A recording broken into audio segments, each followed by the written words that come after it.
Ben oui, c'est moi, Joanne Brunet. Alors, de Cœur Imagination, évidemment, vous l'avez deviné. Je suis de retour, temporairement, peut-être, de façon permanente, peut-être aussi, je sais pas. J'avais envie de faire ça aujourd'hui, j'avais envie de vous dire bonjour, ça faisait longtemps, ça fait un petit bout de temps que ça me travaille. Sauf que je voulais pas revenir dans l'ancien pattern qui était beaucoup trop demandant, puis qui a fait que pendant les 2 dernières années, ça me demandait trop d'enregistrer des podcasts puis vous faire ça. Les 2 dernières années ont été extrêmement difficiles. Ceux qui me connaissent le savent déjà. Au moment du dernier épisode que j'ai tourné avec ma copine Paulette dans sa cour avec son chien, son conjoint, puis les petites poules, j'avais mentionné lors de cet épisode-là, qui était le 10e épisode, j'avais mentionné que je devais commencer à travailler la semaine suivante à plein temps. Alors, c'est effectivement ce qui est arrivé. J'ai commencé à travailler la semaine suivante à plein temps. Donc, évidemment, le temps m'a manqué, c'est clair. Mais c'est pas juste pour ça. Disons que cet emploi-là que j'ai eu à plein temps, c'est vraiment la meilleure chose qui me soit arrivée à cet moment, à cette période-là de ma vie. Euh, J'avais vraiment besoin d'être à cet endroit-là avec ces avantages-là. Euh, comme je vous dis, les deux dernières années ont été extrêmement difficiles, mais ce travail-là m'a permis de faire 90% du télétravail. Donc, je travaillais la plupart du temps à partir de chez moi. Je faisais quand même beaucoup d'heures, là, on s'entend, là, je n'étais pas en vacances, je faisais quand même, je fais quand même entre 40 et 45 heures par semaine. Sauf que je vais à Montréal au bureau seulement une fois par 2 semaines. Donc, une journée par 2 semaines, c'est quand même très raisonnable. Ça m'a permis d'être là pour tout le monde qui a eu besoin de moi pendant cette période. Là, j'ai mon ordinateur ici avec mes notes, comme d'habitude, et puis comme je ne rajeunis pas, mais j'ai de plus en plus besoin de consulter mes notes. Alors, je vais jeter un petit coup d'œil de temps en temps, puis là, en plus, mon écran s'assombrit au bout d'une minute ou deux, là, donc ça va arriver de temps en temps que je le réveille. Alors, donc c'est ça, oui, le travail à temps plein m'a aidé, le télétravail, c'est arrivé aussi avec des assurances collectives qui a été providentielle dans notre cas. Puis j'ai pu bénéficier aussi d'une merveilleuse équipe. J'ai rarement vu un endroit où l'intégration se faisait aussi bien et aussi rapidement, malgré le fait que ce soit majoritairement à distance. J'ai tout de suite senti qu'on m'accueillait, qu'on m'aidait. J'ai eu du soutien de partout, beaucoup d'aide. Les gens étaient extrêmement patients, compréhensifs, tout ça. Parce que vous savez que dans la soixantaine, commencer un nouveau travail, apprendre des nouvelles fonctions, c'est pas comme dans la vingtaine ou dans la trentaine. C'est plus long à assimiler, ça prend un petit peu plus de temps. Je vous avouerai qu'on stresse un petit peu plus facilement pour ce genre de choses-là, ce qui fait que ça peut affecter notre mémoire. Bref, les gens ont été extrêmement patients et compréhensifs, puis ça, je l'apprécie beaucoup. Alors, le nom de mon employeur, en passant, c'est M2D Leadership. C'est une firme qui se spécialise en psychologie industrielle. Donc, on fait des évaluations de potentiel pour des employés et des cadres principalement dans plusieurs entreprises. Euh, je reviens à l'année, aux 2 années en fait, qui se sont écoulées depuis le dernier épisode. Pour commencer, ça a commencé avec une bonne nouvelle. Donc, je vous avais mentionné que j'avais un troisième petit enfant qui s'en venait. Alors, bébé Louis est né le 27 novembre en parfaite santé. Le portrait craché de son père, c'est effrayant, c'est une copie conforme de son père quand il était petit. Il a les mêmes joues, c'est tellement mignon. Alors, bébé Louis est né le 27 novembre et ça a apporté beaucoup de joie, beaucoup de bonheur, évidemment.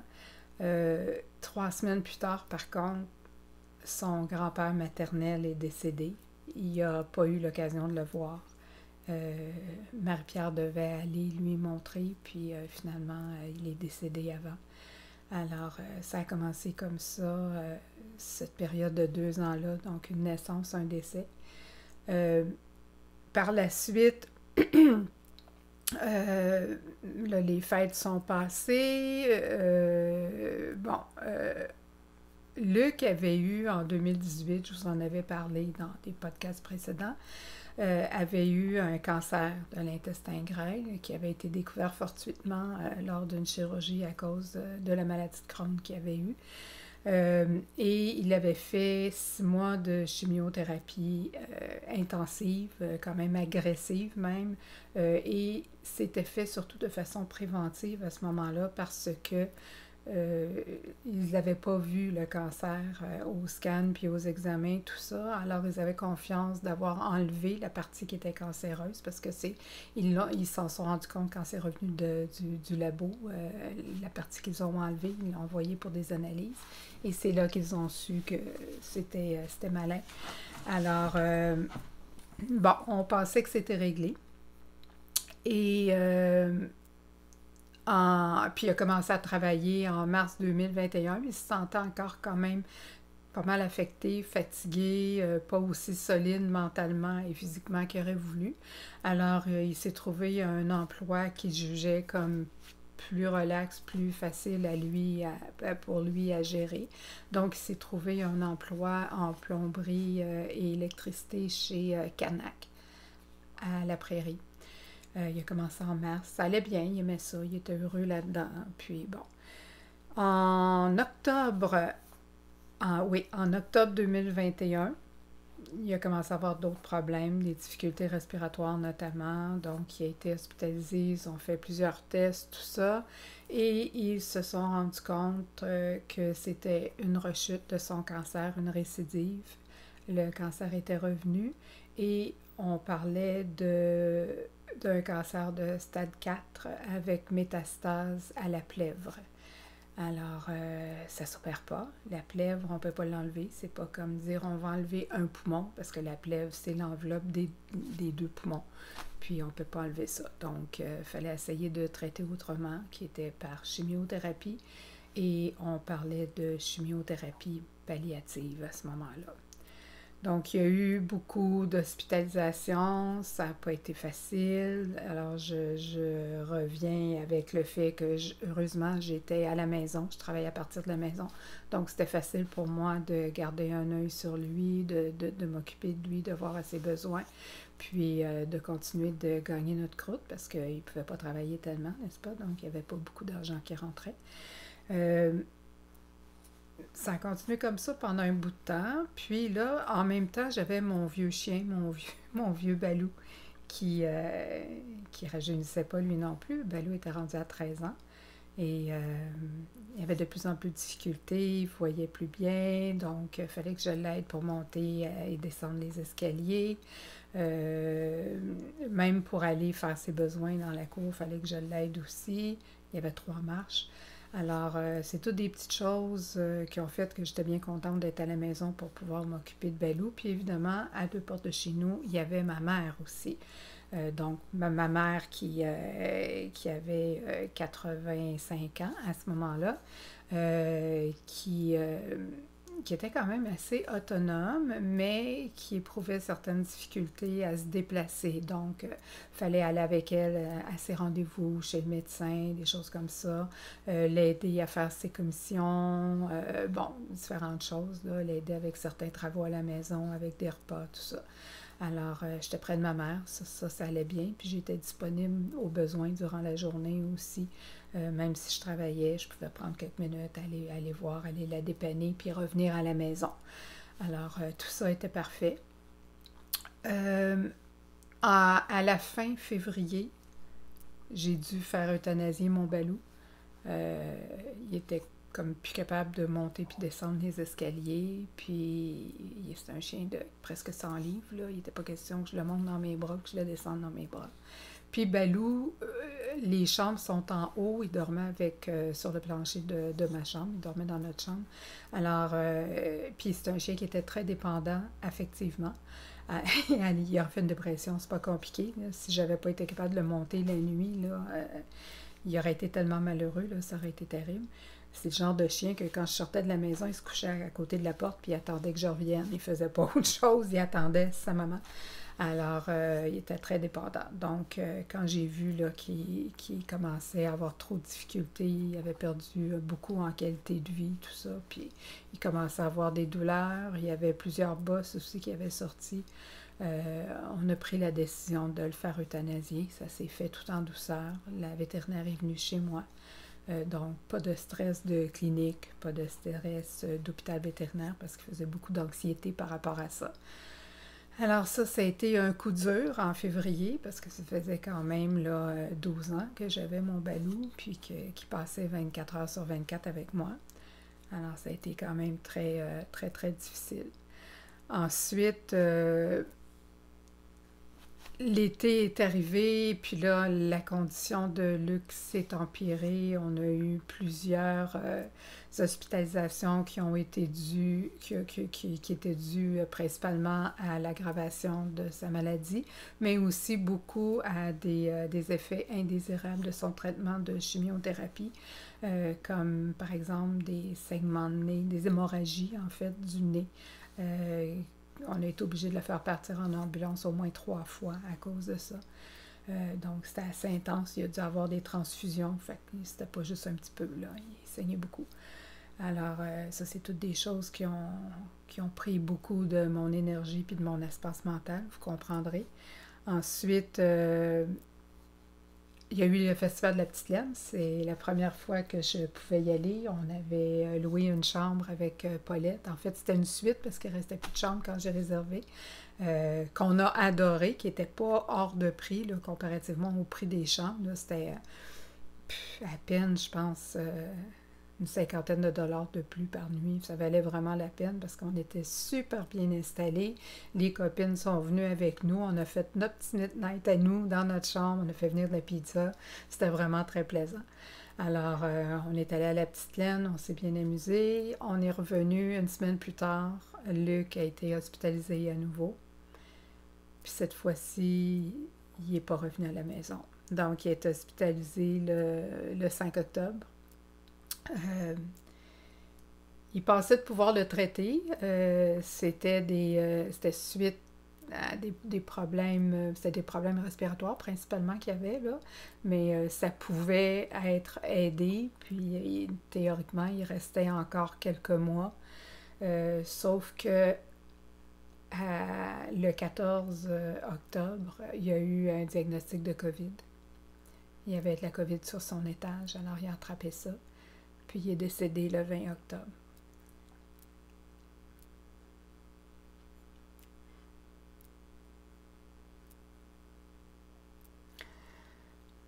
C'est que je suis veuve depuis le 20 octobre. Bon, je m'en sors, là, inquiétez-vous pas pour moi, je m'en sors. J'ai beaucoup de soutien autour de moi, tout ça, mais sauf qu'on ne s'attendait pas à ça. J'avais le cœur brisé pour mes enfants. Mes garçons qui étaient proches de leur père, le plus vieux surtout, qui lui a encore de la difficulté à accepter ça. Donc, ça c'est ce qui s'est passé au mois d'octobre. Et une semaine après le décès de Luc, ma mère est hospitalisée d'urgence, elle aussi. Elle a fait un infarctus, double embolie pulmonaire, phlébite. Alors, elle a été emmenée au CHUM. En fait, ce qui est arrivé, c'est qu'elle avait subi une opération. Je vais prendre une gorgée, OK? Désolée. Elle avait subi une opération le 28 octobre pour un cancer du nez. Alors, je l'avais accompagnée à l'hôpital pour sa chirurgie. Donc, ils ont enlevé, je dirais, le 2/3 du nez facilement, complètement enlevé, là. Ils ont été obligés de gratter jusqu'à l'os. Et elle a eu le 31 octobre, 3 jours plus tard, une autre chirurgie qui a été une chirurgie de reconstruction. Donc, je vous passe les détails, c'est assez impressionnant, mais je n'irai pas dans les détails. Alors, ils ont fait une chirurgie de reconstruction. Il fallait pas qu'elle se penche, il fallait pas qu'elle bouge trop, il fallait pas qu'elle fasse pas grand-chose, en fait. Puis là, elle est restée assise dans son lazy boy, puis quand elle voulait dormir, elle faisait juste s'incliner un peu vers l'arrière, puis tout ça. Sauf que le fait de rester immobile comme ça, surtout à son âge, puis ma mère c'est une personne obèse, alors avec le poids, puis l'âge, puis tout ça, euh, il est arrivé ce qui devait arriver, là. Elle a eu des problèmes de circulation, tout ça. Donc ça a causé ce qu'on a vu, infarctus, double embolie pulmonaire, puis phlébite. Elle a passé une grosse semaine aux soins intensifs. D'ailleurs, pendant les funérailles de Luc, ma mère était aux soins intensifs à ce moment-là. Fait que j'ai comme même pas été capable d'écrire un texte pour Luc. J'étais complètement tiltée. J'ai pas été capable de faire d'hommage ou d'allocution, mais je sais qu'il a compris. Je sais que les gens autour ont compris aussi. Ma mère est restée à l'hôpital jusqu'à la mi-décembre. Ils ont réussi à la stabiliser. Elle a pris du mieux. Elle a commencé à faire un peu de physiothérapie à l'hôpital. Là, ils l'ont envoyée ensuite à Valleyfield en UTRF, qui est une unité transitoire de réadaptation fonctionnelle. Donc, elle a fait de la réadaptation pendant 3 semaines. Puis, elle a attrapé la COVID là-bas, elle aussi, mais elle s'en est bien sortie. Moi aussi, je l'ai eue. Et ensuite, elle est retournée à la maison début janvier. Puis là, elle a repris du mieux, tranquillement, pas vite. Ça allait de mieux en mieux. Fait que, bon, on prenait chaque jour comme un cadeau, finalement, là, parce qu'on savait que là, elle était rendue à 86 ans. On savait très bien qu'à 86 ans, là, ça peut arriver n'importe quand, là. Fait que pour nous, chaque jour, passer avec elle, c'est un cadeau. On a continué nos petits samedis matins de tricot, comme on faisait toujours, puis c'était bien plaisant. Puis là, à un moment donné, on a commencé à se dire, ben Colin, elle va nous toffer ça jusqu'à 95 ans quand même, là, elle est en forme. Puis finalement, un matin, le matin du 24 avril, on avait un petit groupe Facebook, nous, ma soeur, ma mère et moi, où on se saluait, on se disait bonjour à tous les matins juste pour s'assurer que tout le monde était correct. Puis ce matin-là, ma mère n'avait pas encore écrit à 7h30. J'ai pris ma clé, je suis allée voir, je suis montée en haut, puis je l'ai entendu ronfler. Alors, je vois, peut-être qu'elle a eu une mauvaise nuit, parce que ma mère ne dormait jamais jusqu'à cette heure-là.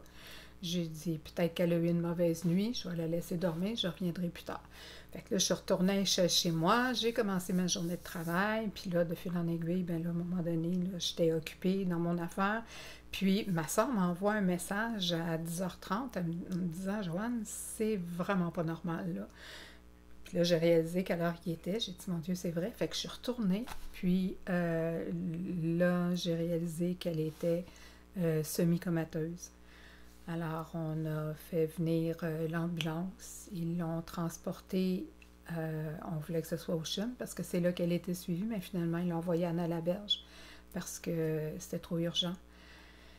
Et rendu là-bas, ils ont diagnostiqué une hémorragie cérébrale massive. Donc, c'était intraitable. Il n'y avait rien à faire avec ça. Ils l'ont mis en soins de confort pour atténuer ses douleurs. Puis, ma mère est décédée le lendemain, donc le 25 avril à midi. Alors, ça concluait la série noire, si on veut, de ces 2 dernières années-là. Sauf que vous comprenez que j'étais ébranlée. Je le suis encore. C'était difficile. J'ai continué quand même à travailler, puis à faire ce que j'avais à faire. Ça m'a gardé saine d'esprit. Tricoter beaucoup, dessiner un peu aussi. Puis merci à mon monde autour de moi qui m'ont soutenu, qui m'ont aidé, tout ça. Alors, c'est ça. Puis là, je commençais à prendre du mieux, puis tout ça. Fait que je me suis dit peut-être que ça serait le fun de faire un petit podcast. Mais pas de la même manière que je le faisais avant. Euh, je me suis dit que une des raisons pour lesquelles je voulais plus podcaster, c'était que ça me demandait beaucoup de temps au niveau du montage puis de l'édition. Sauf que moi, j'aime ça quand c'est bien présenté, puis j'aime ça quand il y a des petites notes, puis quand des choses apparaissent à l'écran pour clarifier. Mais là, ça demande trop. Puis si c'est ça qui m'empêche de faire un podcast, ben je me suis dit, au diable, je vais tout simplement peser sur le bouton, je vais dire ce que j'ai à dire, puis quand je vais avoir fini, je vais peser sur le bouton, puis ça va être ça. Puis si je me trompe, puis si je bafouille, puis si j'oublie ce que je veux dire, puis que je reviens en arrière, puis que c'est tout croche, puis que c'est confus, ben ça sera ça. Je suis désolée, mais tu sais, quand on dit je tricote comme je suis, ben je suis comme je suis. Fait que ça, c'est la deuxième chose que je voulais aborder, le nom de je tricote comme je suis. Je pense pas de conserver ce nom-là pour le podcast, étant donné que je veux simplifier, que je ne veux pas avoir à mettre d'introduction au début avec le nom, puis tout ça, puis les crédits, blablabla. Alors, ce que je vais faire, c'est que le nom de ma chaîne, c'est Carmagination. Alors, le nom du podcast, ça va être Carmagination, tout simplement. Quand vous allez voir passer Carmagination, c'est moi. Alors, vous constaterez également que le décor est un petit peu différent. Ce que j'ai fait, je ne suis pas chez moi, vous l'aurez deviné. J'ai décidé, en fait, c'est quand je me suis, quand j'ai choisi mes semaines de vacances cet été, j'avais prévu rester à la maison. Puis finalement, je me suis dit, me connaissant, je ne me reposerai pas. Si je reste à la maison, je vais entreprendre plein de travaux, plein d'affaires, les choses que j'ai jamais le temps de faire. Mon 2 semaines de vacances va passer, puis je vais être aussi fatiguée que quand je l'ai commencé. Alors là, je me suis dit, non, non, non, non, je vais me pousser. Ça fait que j'ai commencé à regarder ce que je pouvais trouver de disponible, puis j'ai trouvé une petite maison à Baie-Saint-Paul, à louer, qui correspondait exactement aux dates dont j'avais besoin. Alors, j'ai fait toutes les démarches et puis je suis ici depuis le 19. Je repars demain. En fait, j'étais supposée de repartir vendredi, mais j'ai une collègue qui habite à Québec qui travaille avec moi. On travaille à distance, on a des gens de partout, là. Matane, les Laurentides, Québec, tout ça. Donc, et en repartant, je vais prendre ma dernière soirée, puis je vais aller souper avec elle, puis je vais dormir chez elle, puis ça va conclure mes vacances pour cette année. Puis le 26, on a une épichette de blé d'Inde dans la famille, chez mon neveu qui nous reçoit. Fait que ça va vraiment là, finir tout ça en beauté avec toute la famille. Donc oui, c'est ça, je suis ici pour prendre soin de moi. Je me suis apporté plein de tricots, puis j'ai touché juste à un seul de mes projets. Puis je me suis laissé la liberté de décider de faire exactement ce que je veux faire avec aucune culpabilité. Je me dis, si j'ai pas envie de faire de tourisme, j'en fais pas. Si j'ai envie juste de tricoter, je vais juste tricoter. Si j'ai envie juste de dessiner, je vais juste dessiner. J'ai apporté mon équipement photo. Bref, je me suis donné l'entière de liberté et c'était ça le but, de faire uniquement ce que j'avais envie de faire, quand j'avais envie de le faire, le temps, pendant toute la durée de temps que je voulais le faire. Bref, avec aucune contrainte puis aucune pression, pas de livre à donner, pas de repas à préparer, ben, sauf quand moi ça me tente de me préparer quelque chose pour manger, parce qu'il faut bien manger de temps en temps, mais je pourrais aussi très bien sauter dans ma voiture puis aller au restaurant. Je me laisse l'entière liberté de décider ce que j'ai envie de faire au moment où j'ai envie de le faire, quand j'ai envie de le faire, puis comment j'ai envie de le faire. Alors, jusqu'à présent, ça a été quand même bénéfique. Je me sens quand même très bien, puis j'apprécie énormément les moments. Donc, je me suis installée ici. On est dans une maison ancestrale et ça, c'est le salon. La maison, le monsieur me disait qu'elle a été bâtie en 1798, je crois, 1798, quelque chose comme ça. Il y avait une première partie et 40 ans plus tard, ils ont ajouté cette partie ici. Là, je peux pas vous montrer, mais je vous dirais là, que les planchers sont tout croches, tellement c'est vieux. Des grosses poutres. Il y a un escalier ici qui a été condamné, qui ne sert pas, mais qui est tout à fait charmant. Une grosse porte en bois. C'est vraiment un bel endroit. J'ai une vue sur les montagnes. J'ai une vue sur le fleuve. Juste, ben en fait, plus par là-bas, de ma porte patio, j'ai une vue directement sur le fleuve, dans la cuisine, j'ai une vue sur les montagnes, le terrain est immense, il y a des fleurs, il y a des bourdons partout, c'est magnifique. Alors oui, très heureuse d'être ici.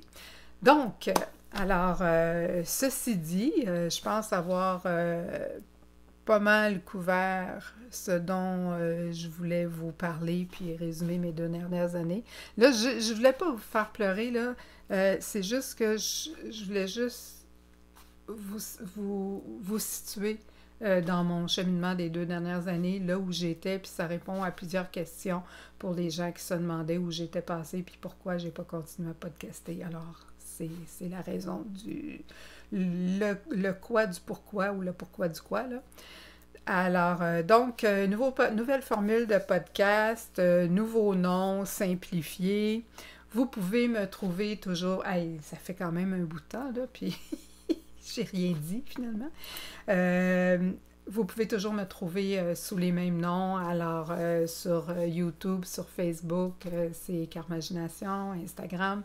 Et sur Ravelry, c'est Carmagination 2. Je ne suis pas très active nulle part. J'essaie de garder mon Ravelry à jour, mais dans les groupes Ravelry, je ne suis pas très active non plus. Alors, ça va peut-être revenir, mais pour le moment, là, je vous demanderai d'être indulgent là-dessus. Au niveau des actualités, ce qui s'en vient, en fait, tout ce qui est passé récemment, puis ce qui s'en vient aussi, on est allé au festival Twist la semaine dernière à Saint-André-Yavelin avec ma copine Paulette. Je suis allée avec elle puis son conjoint en camping, en roulotte. C'était vraiment plaisant. Puis, je les remercie beaucoup d'ailleurs. On a passé une très, très belle fin de semaine. Et le festival Twist, en tant que tel, ça faisait longtemps que j'en attendais parler. Puis, honnêtement, après avoir vu le festival de la Petite Laine, puis après avoir vu Knit City à Montréal, j'ai été comme un petit peu déçue. Je n'avais tellement entendu parler que je m'attendais à quelque chose de beaucoup plus gros. C'était bien organisé, j'ai rien à dire au niveau de l'organisation, là, c'était super bien organisé, tout ça, mais je m'attendais à avoir plus de kiosques. Il y avait beaucoup de fibres, mais pas beaucoup d'écheveaux de laine. Ben oui, il y en avait, là, mais je veux dire, je m'attendais à avoir plus d'écheveaux de laine déjà filés, prêtes à utiliser, là, que de fibres affilées. Alors, je pense que pour les fileuses, c'était merveilleux parce qu'il y avait énormément, beaucoup de choix, puis d'articles de filage aussi, d'accessoires, tout ça, fait que ça, c'était super bien. Puis il y avait quand même plusieurs kiosques de produits déjà faits, de tricot, d'articles tricotés, puis tout ça. Moi, personnellement, ça ne m'excite pas tellement de voir ça, là. Quand je m'en vais dans un festival de laine, je m'en vais pour les matières premières, pas pour les produits finis.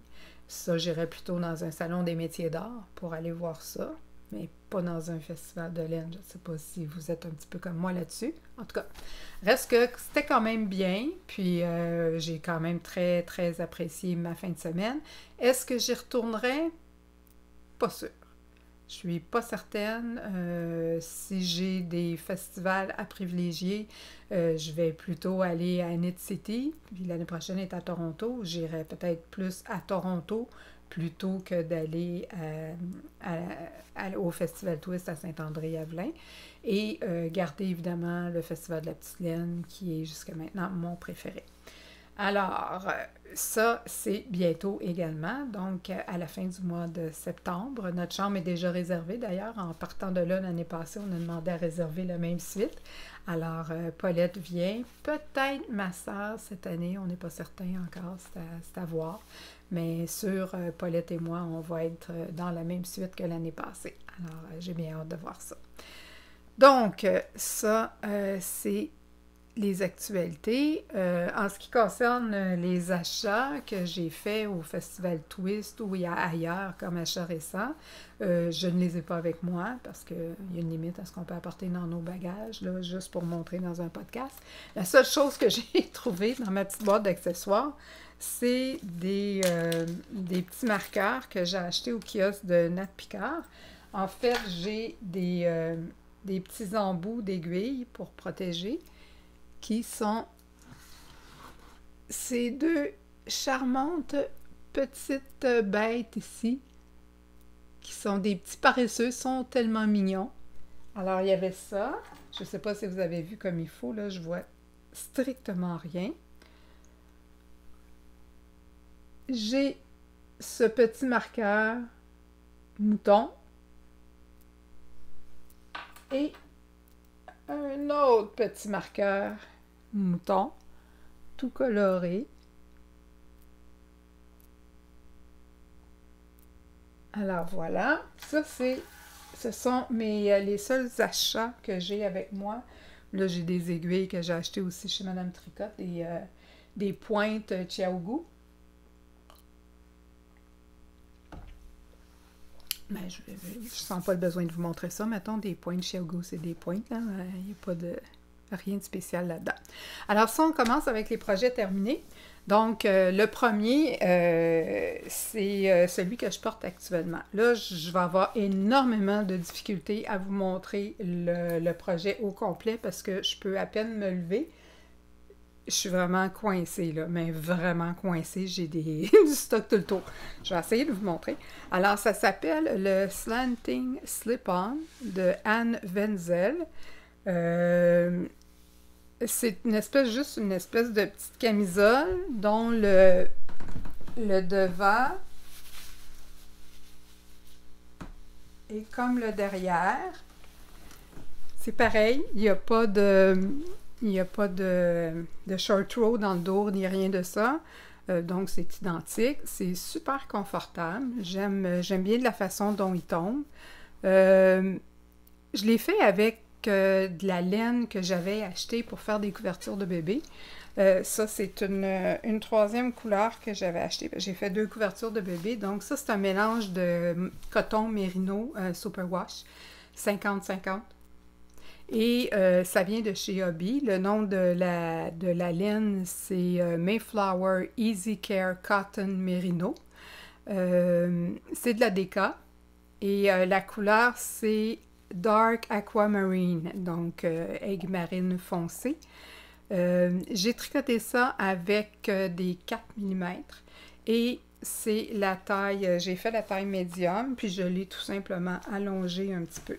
Alors, j'aime bien les détails, là, comment c'est fait, là. Je trouve ça très saillant, puis pour ma silhouette à moi, je trouve que ça me fait bien. Ensuite, prochain projet.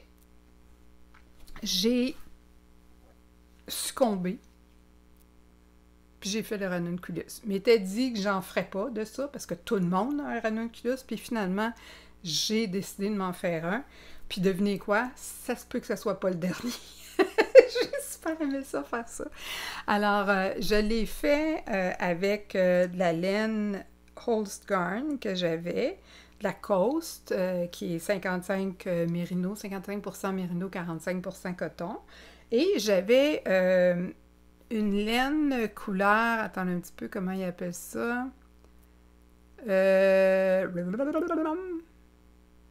Cantalou, qui est plutôt dans les tons, c'est pas cantalou rosé, là, c'est plus jaune, plus moutardé, plus dans ces teints-là. Puis moi, ça me va pas bien au teint. la couleur, j'adore la regarder, mais au teint, ça me va pas bien, mais pas du tout, j'ai l'air malade. Fait que là, puis là, j'ai un cône, tu sais, là, fait que là, il faut que je fasse quelque chose avec ça. Puis finalement, j'ai décidé de l'associer à un mohair. Quand on est allé au festival La Folie des Fils à Trois-Rivières, dont c'était la première édition l'année passée. Oui. Et il y avait le kiosque de Entre Sœurs Hélène qui était là. Puis j'ai décidé d'aller voir pour voir si je pouvais trouver quelque chose. J'avais apporté mon petit échantillon de Coast, jaune cantalou. Puis j'ai dit à la fille, je cherche quelque chose, mais je trouve pas. Puis j'aimerais ça modifier, trouver quelque chose qui va modifier la couleur un peu. Puis là, elle m'a sorti un écheveau de mohair multicolore. Dans les tons, ça s'appelle Beauté, la couleur, mais il y avait du rose, du mauve, du jaune là-dedans, il y avait du bleu, du vert, bref, c'était une explosion de couleurs, ce mohair-là, très très beau.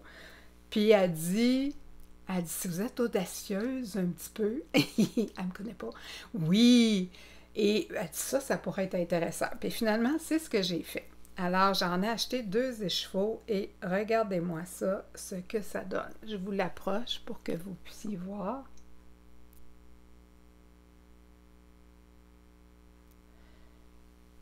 C'est superbe, c'est d'une douceur incroyable. Je vais l'enfiler, mais comme je vous dis, vous allez pas voir grand-chose. Alors, je l'ai fait un petit peu plus long, un petit peu moins boxy que le patron. J'ai choisi l'encolure, la petite encolure. Puis, j'ai choisi de faire la manche longue, légèrement bouffante, avec une finition en high cord ici. Alors, je l'adore. Je suis tellement bien dedans, là. Alors, c'est ce que ça donne. Là, je me lève. Je sais que ça donne probablement pas grand-chose. Vous allez voir juste le bas. Voilà.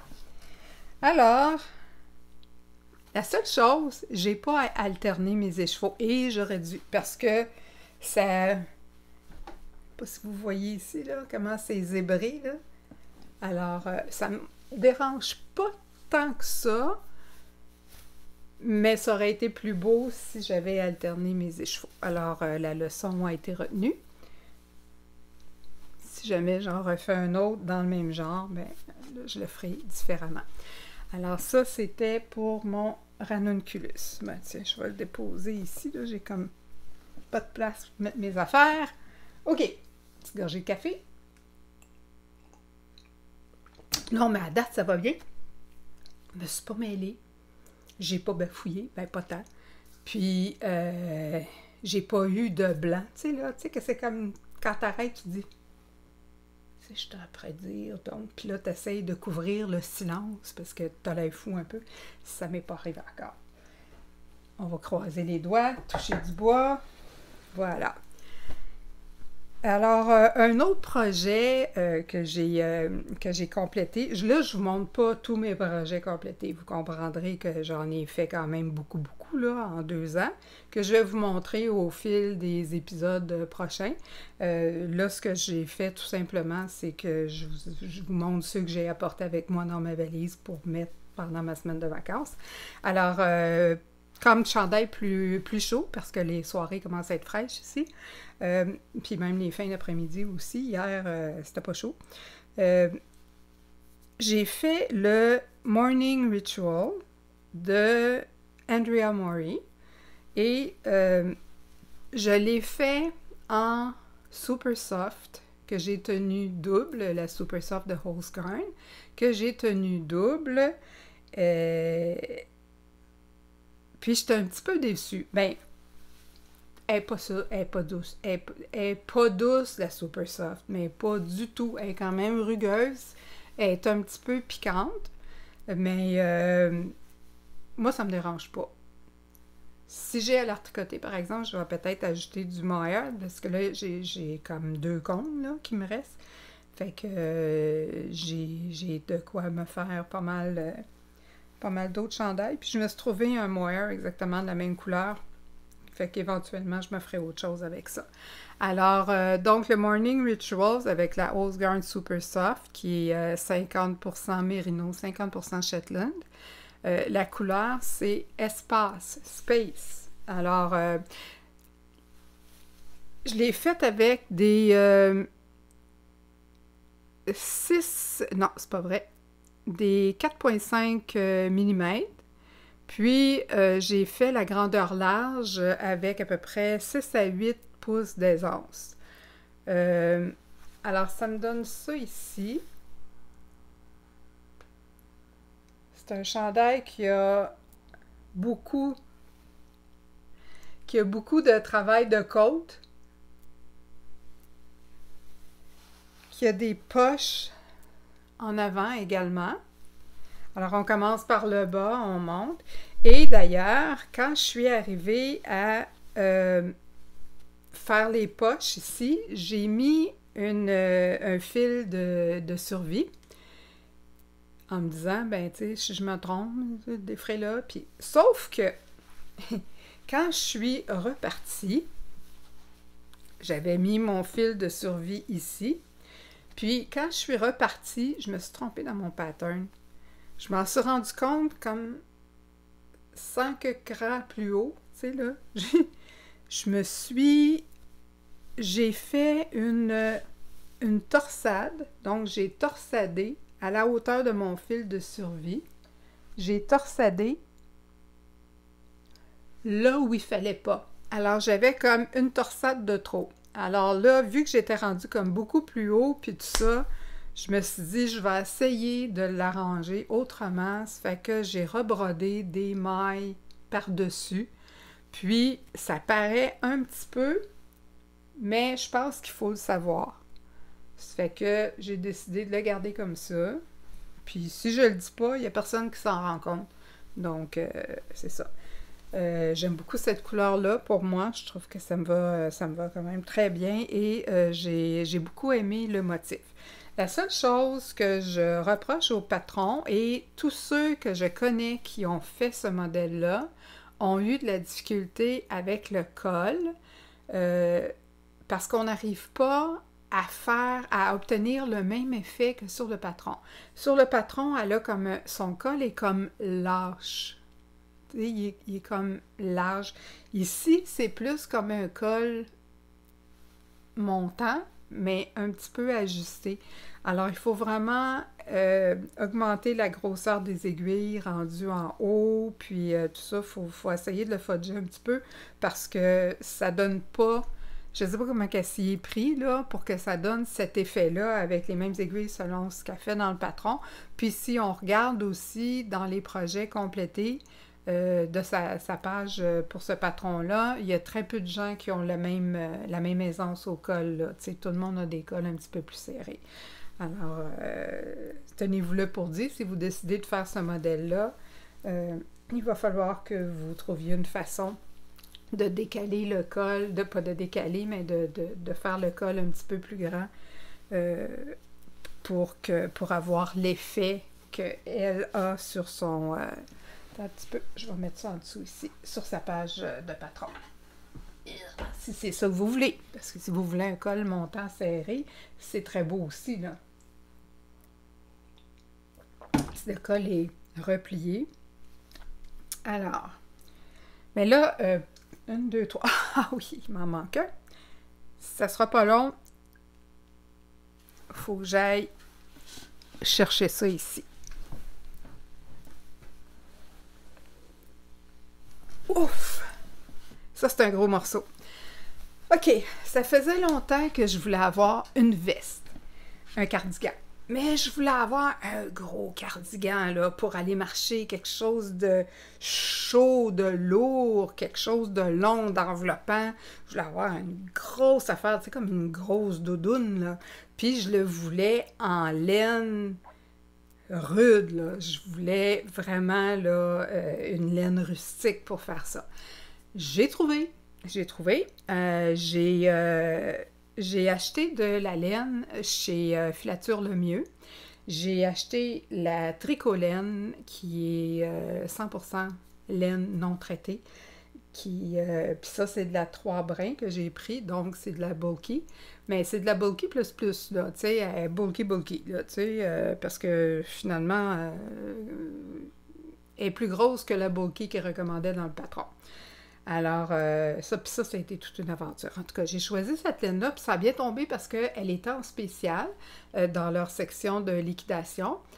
Et j'ai acheté un paquet de 20 écheveaux de 100 grammes, donc 2 kilos de laine, pour 53 $ et quelque chose pour pour les 2 kilos de laine.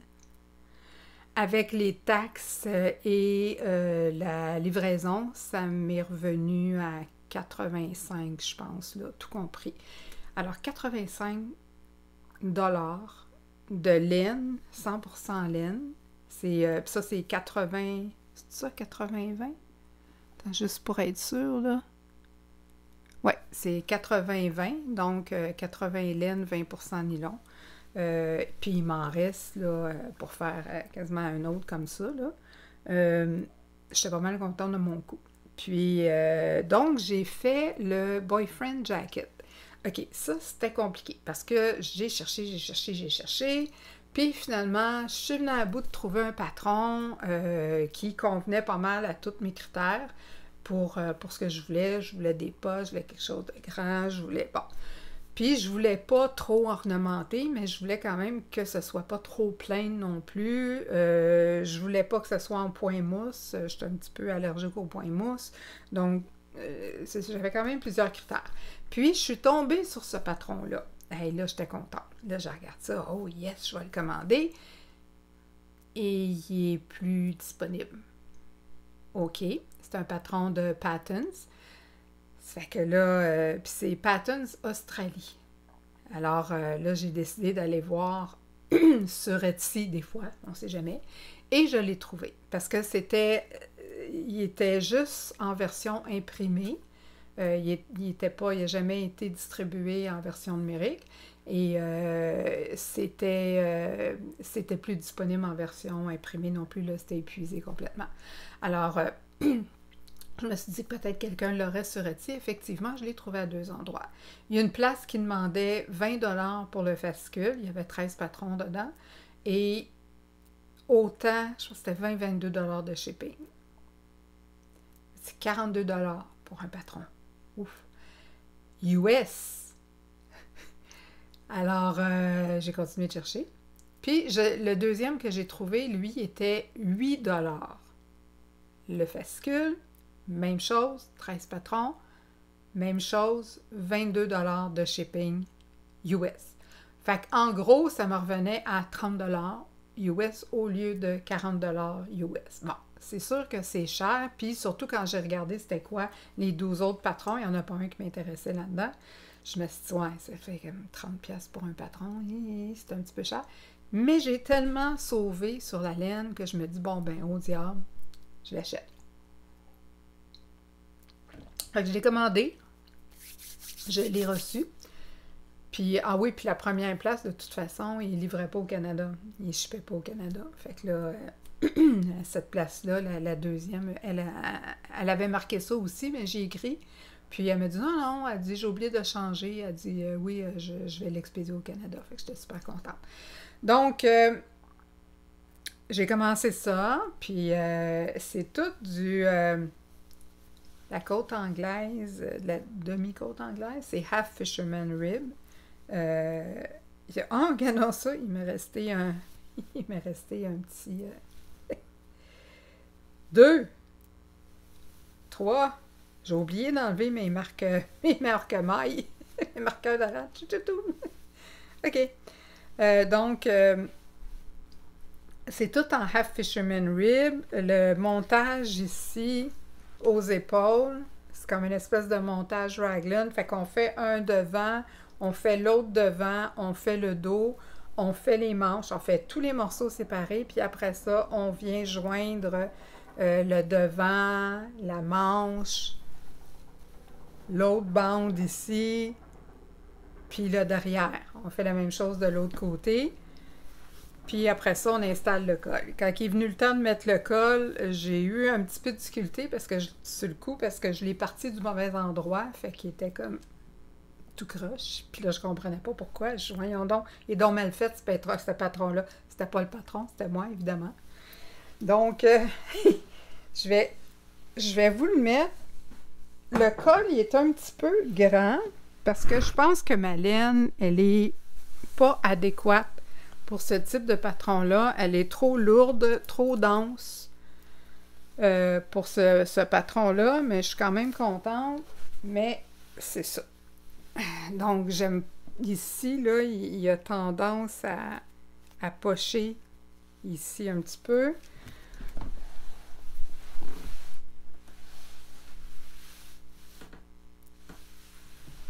Alors voilà, il est chaud.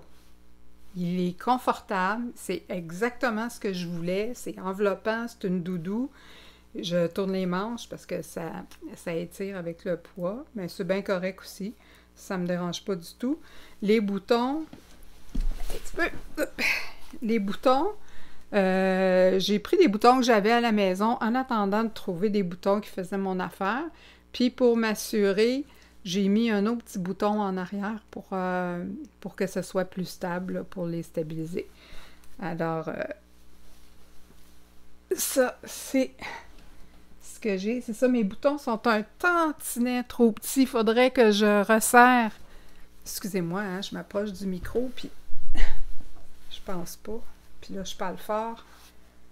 Bon, faudrait que je resserre les boutonnières, mais je veux pas, parce que je me dis peut-être que je vais changer les boutons à la place, je peux trouver, puis quand je vais aller au Festival de la Petite Laine, je vais regarder à la truquerie. J'ai pas pensé de regarder pour ça d'ailleurs quand je suis allée à Twist, mais quand je vais aller à la Petite Laine, ça va faire partie de mes objectifs, probablement d'achat, de regarder les boutons de la truquerie. Alors ça complète mes projets terminés. Hey, ça va être un long épisode, hein? J'en avais des affaires à vous dire. OK. Donc,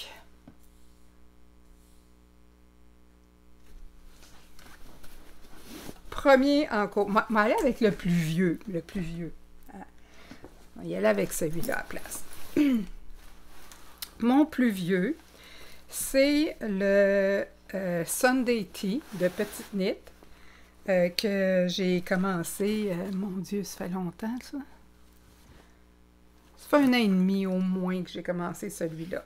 Alors, je l'ai fait avec la laine Rose Garn que j'avais, la Coast, 55 Myrno, 45% coton, avec lequel j'avais fait mon châle Ashes, le deuxième que j'ai fait, celui que j'avais fait pour les noces à mon neveu, là, avec une laine grise, avec un petit brillant dedans, là.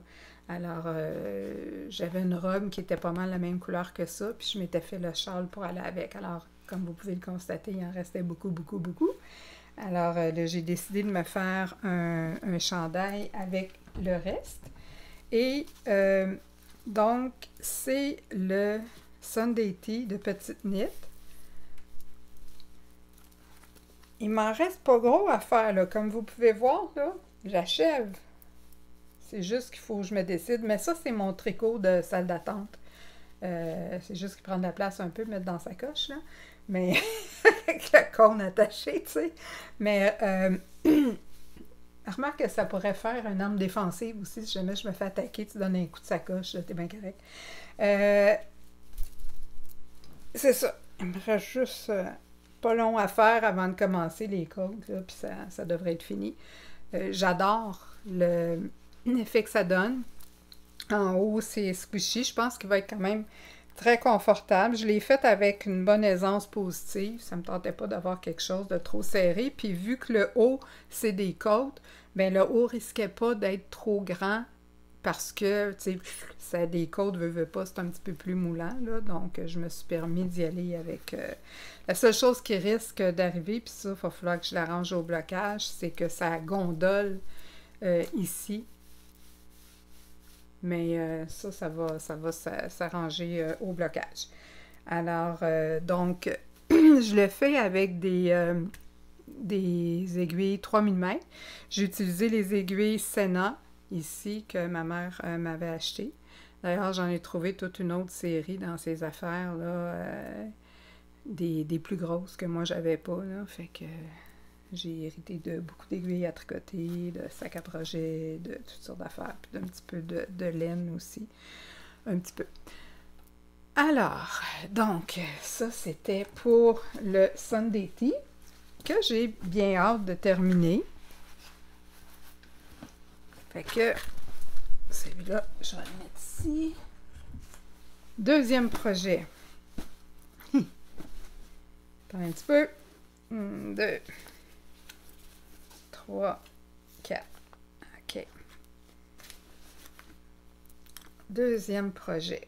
S'il y en a qui le font, vous allez le reconnaître. C'est le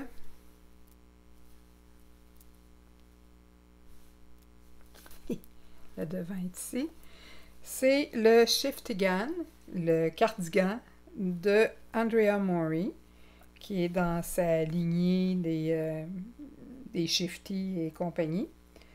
Alors, c'est un cardigan qu'on tricote en rond et qu'on va venir sticker ici, qu'on va venir couper dans la section du milieu une fois que ça va être fait. Alors, c'est mon premier stick. Ça m'énerve, mais je pense que ça va bien aller. J'ai utilisé, ne pouvant pas me permettre financièrement d'acheter Non, ça y est, je commence à chercher mes mots.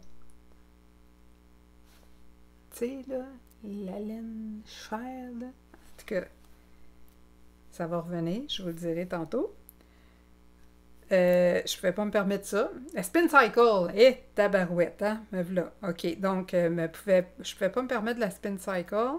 Alors, j'ai acheté de la laine Hobby, de la Dream Color, qui a un effet un petit peu semblable. La Dream Color, c'est 100% laine non traitée. Alors, c'est de la fingering. Puis, ma couleur de base, c'est celle-ci. Puis, on a quand même, là, je ne sais pas si vous voyez, tu as quand même l'effet là, des deux fils retordus ensemble. Là, le barber pole est un petit peu rayé. Il y a quand même, grosso modo, un petit effet spin cycle dedans. Alors, ça, c'est mon fond. Donc, ça, c'est ma couleur principale. C'est couleur principale hypnotique. Ça s'appelle comme ça. Ensuite, ma première couleur en haut, ce que j'ai décidé de faire, c'est d'aller, ma couleur contrastante, d'aller du plus foncé au plus pâle. Alors, ma couleur contrastante en haut, c'est celle-ci, toujours dans Dream Color. C'est ça? Je viens de le dire, Dream Color de Hobby, oui.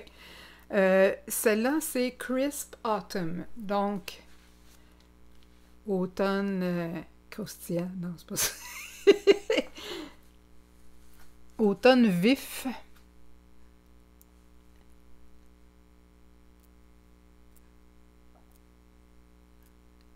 C'est quand même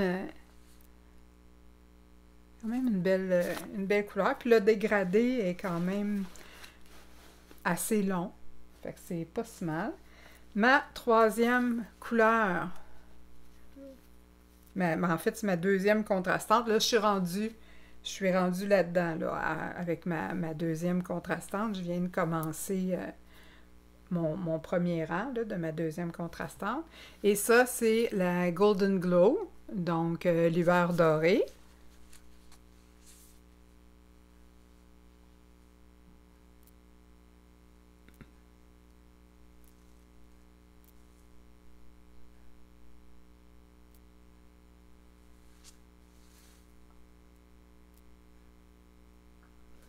Et finalement, la troisième couleur, qui va être la plus pâle, c'est la couleur Spring, printemps, toujours dans Dream Color.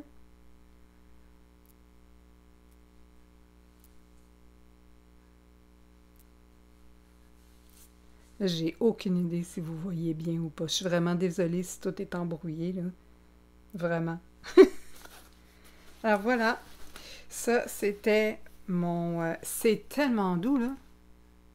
Puis squishy. J'ai vraiment hâte de le porter. Je pense qu'il va être super confortable. Mais j'en ai pour un petit bout de temps encore. Mais c'est ça, je vais finir mes projets d'été. Puis après ça, je vais continuer celui-là. Fait que les projets d'été sur lesquels je travaille actuellement, que j'ai hâte de terminer, je vais vous montrer celui-là. J'y ai pas touché celui-là depuis que je suis ici. Mais ça, c'est beaucoup mon projet d'autobus ou quand je vais travailler en ville ou quand je jase avec quelqu'un. Parce que c'est quand même, ça ne demande pas beaucoup d'attention. Alors, c'est une camisole qui s'appelle le SUS, S-U-S, Summer Top, by 6 S-Y-S. Excusez. Freddens, F-R-E-D-E-N-S. Moi, vous les appelez, ça va être mieux comme ça. Mais tout va être dans les notes. Là. Après avoir uploadé la vidéo, je vais ajouter des notes. Je vais vous mettre les liens Ravelry vers mes pages de projet pour que vous puissiez voir ce que je vous montrais, mais que j'ai pas assez de recul pour vous montrer comme il faut. Donc, celui-là, le Sauce Summer Top by Sis Freddens, qui est un patron gratuit de chez Hobby. Je l'ai faite avec de la Cotton Kings 8-4, la Polskin Cotton. Ils appellent ça Polskin parce que tu as une petite, un table, comment on dit ça, une poignée, pas une poignée, une petite patente là, pour tirer sur la laine. Fait que comme ça, tu cherches pas ton bout, c'est rentré ici, c'est super intelligent, ça va super bien faire ça comme ça. Je recommande à tous les gens qui mettent de la laine en balle ou en...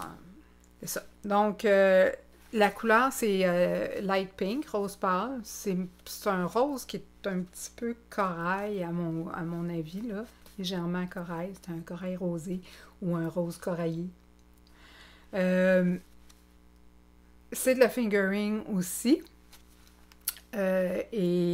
Celui-là, j'en ai utilisé une balle ou deux? Je pense 2 balles à date.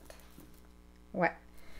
Et là, je vais devoir commencer ma 3e balle, mais il va m'en rester pas mal sur ma 3e balle, parce que bientôt, je vous dirais 1 pouce du corps, je vais commencer les trous pour les manches. Alors, je vais m'approcher pour vous montrer le motif. C'est comme des fausses torsades. Donc, c'est vraiment pas compliqué. C'est à tous les 4 ans, on va tricoter une maille par le brin arrière, puis on revient tricoter par le brin... On tricote la 2e maille sur l'aiguille de gauche dans le brin arrière, mais on la sort pas de l'aiguille. On fait juste ramener notre aiguille, puis on tricote ensuite la première maille, normalement par le brin avant. Puis là, on enlève les deux de l'aiguille, puis ça donne une maille retordue comme ça. Alors, c'est un motif qui est facile à faire, c'est vraiment pas compliqué. Puis c'est une fois à tous les 4 ans qu'on fait ça, fait que t'as quand même 3 rangs que c'est des côtes 2-2, vraiment pas compliqué. Donc, et vive le Continental, quand tu fais un chandail au complet en côte 2-2, là, c'est quand même plaisant à faire, puis pas compliqué. Ça, c'est un compteur de rangs que je me suis fait moi-même, avec des petits anneaux, puis j'avais des chiffres, là, 1, 2, 3, là, fait que... Et celui-là, je le tricote avec des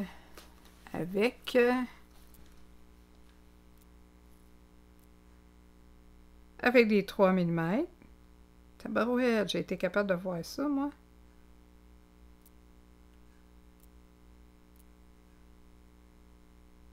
Pourquoi c'est marqué ça? Chiogu. Ouais, 3000 mètres. OK. Puis, quoi d'autre? Ah oui, c'est un patron qui est pas inclusif, mais pas du tout. Par contre, c'est un patron gratuit sur Hobby, fait comme quand vu qu'il est gratuit, ben j'en veux pas trop à la designer de ne pas avoir fait un patron, parce que c'est quand même, c'est pas facile, hein, c'est pas facile. Moi personnellement, là, j'ai conçu quelques modèles, puis il y a des gens qui m'ont demandé d'écrire le patron, puis je refuse, parce que je ne veux pas être designer, et je ne veux pas me casser la tête avec les différentes tailles, puis tout ça. Donc, je comprends les gens qui font un patron comme ça, qui l'offrent gratuitement, de le faire seulement dans quelques tailles. Puis, je ne comprends pas les gens qui leur garochent des tomates ou des roches. Parce que je me dis, hey, il est gratuit. C'est bénévole. Fait on peut-tu prendre ce qu'il y a là? Puis, si on veut autre chose, ben on va voir ailleurs, tout simplement. Hein? Il n'y a pas d'obligation, là. Fait que donc, celui-là, même s'il n'est pas inclusif, ça ne me dérange pas. C'est sûr que si on achète un patron à 12 $ le patron, je m'attends à ce qu'il y ait un petit peu plus d'effort qui ait été fait, puis qu'il y ait un plus large éventail de taille et que ça ait été techniquement vérifié. Donc, j'ai fait le large, qui est la 3e taille sur 4 tailles, parce qu'il y a seulement 4 tailles au total. Puis, c'est ça, il devrait être correct, pas super ajusté comme un gant chirurgical, là, mais il n'y aura pas trop d'aisance positive non plus. Finalement, oups, on va regarder celui-là pour le dessin. OK, ça, c'est un autre. Hey, je vais vous montrer super vite celui-là, là. Super vite. Donc, des bas. Des chaussettes que j'ai décidé... En fait, je vous le montre parce qu'il y a 2 premières là-dedans. C'est la première fois que je fais des toe-up. Et c'est la première fois que je fais 2 à la fois sur les mêmes aiguilles. Fait que, mais c'est des chaussettes vanille, là. Il n'y a rien de spécial. C'est avec de la laine... mon Dieu, comment ça s'appelle? A Perfect Pair. De Loops and Threads qui fait ça. Perfect Pair. En tout cas, je l'ai acheté en spécial chez Michaels. Il y avait une grosse vente. Mon amie Paulette n'avait acheté beaucoup aussi. Ma mère aussi, cette journée-là. Puis bon. Donc, puis ça fait plus qu'1 an que je les ai commencés. Finalement, là, des chaussettes, j'aime pas ça, faire ça. J'aime pas ça. J'aime mieux faire des chandails, j'aime mieux faire une couverture qui demande un temps interminable à compléter. Ça me dérange pas. Mais je sais pas pourquoi ça me tente des chaussettes. J'en ai pas tricoté tant que ça. Ma mère, c'était la reine des chaussettes. D'ailleurs, c'est une des choses qui va me manquer beaucoup. J'ai à peu près une 30aine de paires de chaussettes dans mon tiroir que ma mère m'a tricoté. Alors, mais il va falloir que je me force parce qu'elle n'avait commencé puis il faut que je finisse. Et finalement, mon dernier projet, c'est un projet au crochet. Puis, j'ai décidé de participer à un CAL organisé par les Grocery Girls qui porte sur les Granny Squares. Fait que c'est crocheté. Le CAL se termine le 31 août, donc il me reste comme une semaine pour le finir, mais je devrais avoir le temps de finir. Peut-être que j'aurai pas le temps de le bloquer puis de rentrer les fils, parce qu'il y a comme 3 millions de fils en dessous à l'envers du travail, là. Mais au moins, je vais avoir fini l'assemblage, puis tout ça, je vais pouvoir le présenter dans les objets terminés. Alors, mais j'ai aimé ça. C'était la première fois que je faisais un projet avec des Granny Squares. J'ai quand même trouvé ça le fun. Alors, je vous montre là où je suis rendue. Ce que j'ai décidé de faire, c'est une camisole. Puis, dans la description, je vais vous référer à ma page Ravelry. Vous allez voir un petit peu ma façon de travailler, la façon que j'ai monté mon affaire. Ce ne sont pas des Granny Square carrés, ce sont des Granny Square ronds. Alors là, j'ai 5 rangées, comme vous pouvez voir. 5 rangées. Alors, on a ces ronds-là, ici, qui sont les gros ronds, on fait les ronds, puis on les assemble. Comme vous pouvez voir ici, il y a des trous. Ça, c'est parce que les ronds qu'il y a ici sont faits après, puis on les ajoute dans chaque interstice par la suite. Alors là, il me reste dans cette rangée-là, je suis dans ma 5e rangée. Dans cette rangée-là, il me reste 2 ronds à faire. Puis après ça, je vais faire mes interstices. Alors, techniquement, je devrais être comme rendu ici à peu près. C'est ça. Puis, je vais ajouter la 6e rangée. C'est là qu'on sépare pour les bras ici. Alors, on fait comme ça. On laisse 2, puis on fait la même chose en arrière. Donc, j'ai un trou ici de 2, une valeur de 2 ronds que j'en aurai pas, puis ça fait mon trou de manche. La même chose de l'autre côté. Alors, ça, c'est ce qu'il me reste à faire. Puis après ça, on monte les bretelles avec des ronds tout seuls, puis on va rejoindre le dos. Le dos va avoir, entre les bretelles, en avant, il va avoir une rangée de plus de ronds pour que mon dos soit un petit peu plus élevé que mon devant. Fait que au lieu de faire des short rows, c'est comme ça qu'on fait. Alors, c'est ça, ça avance. Dans une semaine, je devrais l'avoir terminé. Je vous dirais que je tricote principalement là-dessus depuis que je suis ici. Je l'ai fait en coton. Il n'est pas super long. Je soupçonne qu'il va allonger, qu'il va étirer avec le poids. Alors, on verra bien. Il va peut-être falloir que je renforce mes bretelles pour pas que ça étire trop. J'ai ma base, c'est le même coton que pour mon autre camisole. J'en avais 5 écheveaux que j'ai trouvé dans les choses de ma mère. Alors, j'en ai 3 que j'utilise pour mon autre camisole, pour la suce. Puis, la suce, la camisole. Et ici, j'ai... ça, c'est ma 2e. Fait que je vais probablement avoir à la commencer parce que j'achève ma première. Donc, et ça, c'était la Cotton Kings. Là-dedans, j'ai de la Rainbow 8-4 de Hobby également. Ça, c'est couleur bleu de Prusse. Ça, c'est jaune pâle, mais celle-là, c'est de la Hobby aussi, 8-4, c'est We Love Yarn. C'est ça? Oui. We Love Yarn également dans la couleur vieux rose. We Love Yarn dans la couleur bleue, qui est un bleu pâle, bleu ciel, là. Puis, Rainbow, ça c'est la Rainbow dans la couleur vert pétrole.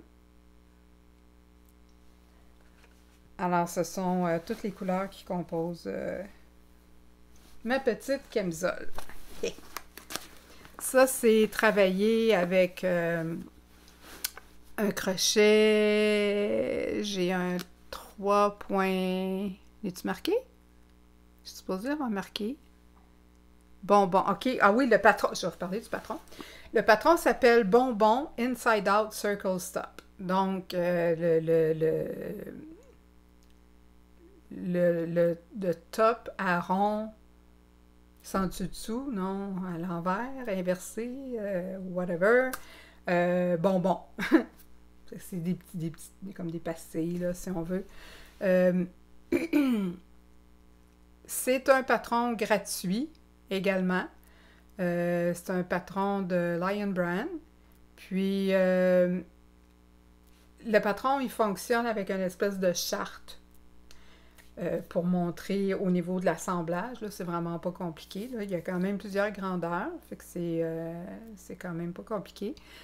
Moi, je l'ai fait avec un crochet 3 mm, 3,5 mm pour les grands ronds, puis 3 mm pour les petits ronds roses du centre.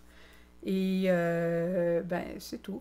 Ce que vous allez voir aussi dans ma page Ravelry, c'est que je suis pas allée au hasard pour l'assemblage, puis je n'ai pas fait tous mes ronds, puis après les placer, puis après les assembler, parce que cette façon-là me faisait plus de fil à rentrer.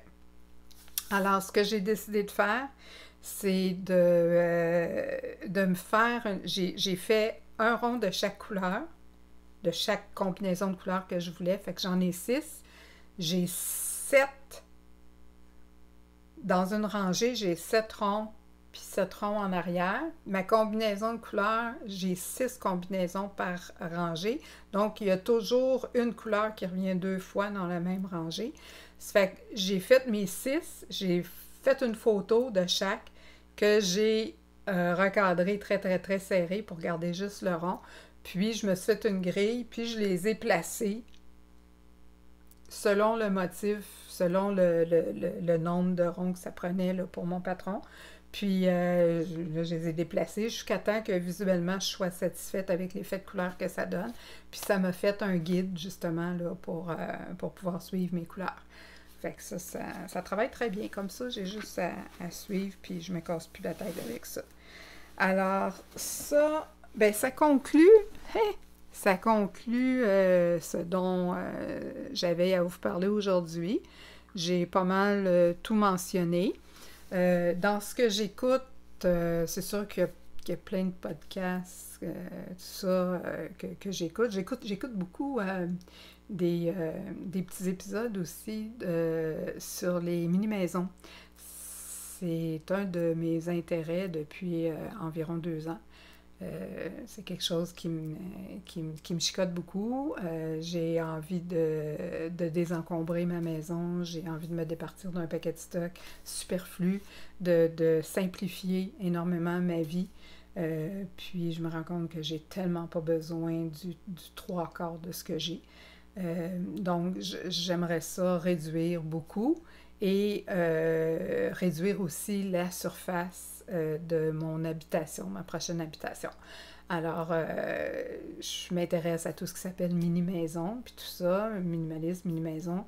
Puis, il y a une série que j'écoute qui s'appelle Living Big in Tiny Houses, qui est vraiment intéressante, qui présente différentes mini-maisons un peu partout dans le monde. Il y a des astuces de rangement là-dedans, tout ça. Parce que c'est pas mal le fun, pas mal intéressant. Fait que ça, c'est une des choses que j'écoute, à part les podcasts de tricot traditionnels. Puis, dans l'écoute, sur Audible, j'ai découvert une série qui s'appelle The Chronicles of St. Mary's. C'est en anglais, évidemment. C'est écrit par Jodie Taylor, puis la narratrice, c'est Zara Ram. C'est excellent. C'est fantaisiste, un peu fantastique. C'est St. Mary's. St. Mary's, c'est une institution qui est de recherche, si on veut, pour des historiens notamment qui retournent dans le temps à l'aide d'une machine appelée un pod, qui retournent dans le temps pour aller documenter des événements en temps réel, parce qu'ils sont là. Donc, ils n'ont pas le droit d'intervenir dans quoi que ce soit, ils n'ont pas le droit de ramener rien avec eux autres ou de laisser rien là-bas pour ne pas que ça change, si on veut, quoi que ce soit dans l'histoire ou dans le continuum espace-temps. Puis, c'est vraiment très humoristique, c'est bien raconté, la narratrice est vivante, dynamique, c'est drôle, il y a quand même une bonne intrigue, puis en tout cas, fait que je suis rendue au 10e livre actuellement. J'aime beaucoup, fait que si jamais vous écoutez l'anglais, ben, c'est quelque chose que je recommande. St. Mary's Chronicles. Finalement, pour ce qui est de futurs épisodes, vais-je en faire? Ne vais-je point en faire? Je sais pas. Je veux rien promettre. Je veux pas m'avancer sur le temps. Je veux pas m'avancer pour rien. Si j'en fais, j'en fais. Si j'en fais pas, j'en fais pas. Ce que j'apprécierais aussi, puis je comprends l'intention derrière, mais me demander c'est quand là, le prochain, c'est quand est-ce que tu sors ton prochain, là, on s'ennuie, là, on a hâte de le voir, là, hein? J'apprécie le compliment qu'il y a derrière ça, j'apprécie l'intention, mais moi, ça me met de la pression. Fait que vous me prenez quand je viens, tout simplement. Fait que s'il vous plaît, ne me posez pas la question de savoir c'est quand je publie le prochain, puis c'est quand je vais parler de ça, puis c'est quand je vais faire ma prochaine capsule, puis c'est quand, c'est quand, c'est quand. Je le sais pas. C'est aussi simple que ça. Mais merci de me faire connaître votre plaisir à écouter, si on veut, les épisodes, puis la hâte que vous avez d'en avoir un autre. Ça, c'est vraiment gentil, je l'apprécie. Mais pour moi, c'est un cadeau empoisonné parce que autant ça peut me faire plaisir de recevoir ces mots-là, que autant je me mets de la pression. Et là, vous l'avez compris, j'ai bien dit, je me mets de la pression avec ça. Je sais que votre intention, c'est pas de me mettre de la pression. Mais moi, quand je le reçois à l'autre bout, malheureusement, c'est ça que ça cause. Fait que je vous demanderais juste de me prendre quand je viens, quand j'arrive, tout simplement. Abonnez-vous si vous le souhaitez. N'oubliez pas de faire un petit pouce en l'air pour que ça donne plus de visibilité puis que d'autres puissent le voir. On se revoit éventuellement, je ne sais pas trop quand. Ça se pourrait aussi que je le fasse avec d'autres personnes, avec des invités. On ne sait jamais, peut-être que Paulette, ça va y tenter aussi. Alors, je vais probablement expérimenter différentes formules. On verra bien comment ça va se passer. Sur ce, je vous dirais, prenez soin de vous.